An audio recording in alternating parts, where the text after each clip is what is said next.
Hey, good morning, everyone. Morning warm up. I want to thank Laura Ann Turner for turning me onto this book.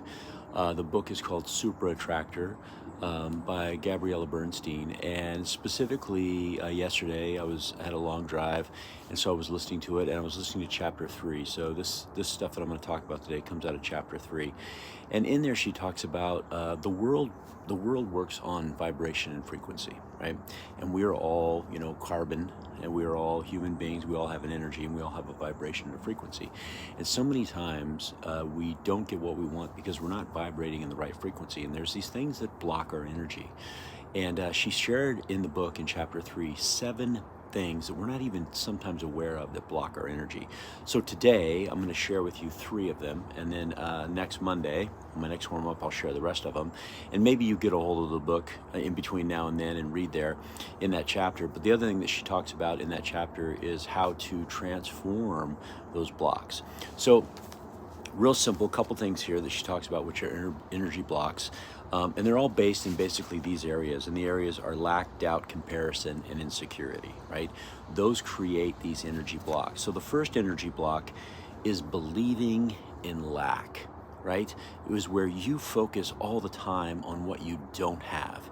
Right, so all you do is you look at yourself all day long and say, well, I don't have that, well, I don't have this, well, I just lack, I just don't have this.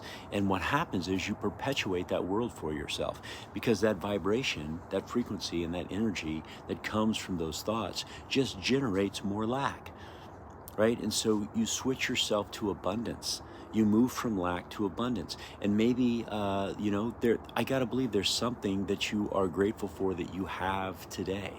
And so that's one of them. The second block is this: believing in there's not enough, which we call typically the scarcity mindset, meaning there is not enough to go around, so I've got to get mine.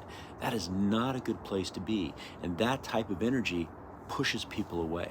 And you might know these types of people, where they're the people that have to get theirs first, where the people that don't give, right? They're the takers, not the givers. That's also an energy block. And the third one, and this is a big one, is comparing ourselves to other people. The problem is this: when you compare, you lose your ability to attract. And I love it in there. She says, don't focus on the outside, focus on the inside. Our ability to track starts from the inside out, not from the outside in. And the problem with comparison in most cases is it's creating judgment of others, and where you're living in a world of lack because you're comparing yourself and saying, well, they have it and I don't, and oh my gosh. And what you do is you perpetuate that life for yourself. So how many of you right now can live in a world, in a state, in a mindset of abundance? How many of you can realize that there's more than enough to go around, and the world wants you to win, and there's an abundance in our life, and we just have to put ourselves in front of that opportunity? And last but not least, don't compare yourself to other people. Start from the inside out and compare yourself to your best self, and just ask yourself, am I being the person I want to be today? And if I'm not, what can I do to make it better? All right, those are 3 energy blocks. I'm going to give you the rest of them next Monday. All right, everybody, hey, make it a great day, be awesome, and help somebody. I'll talk to you later.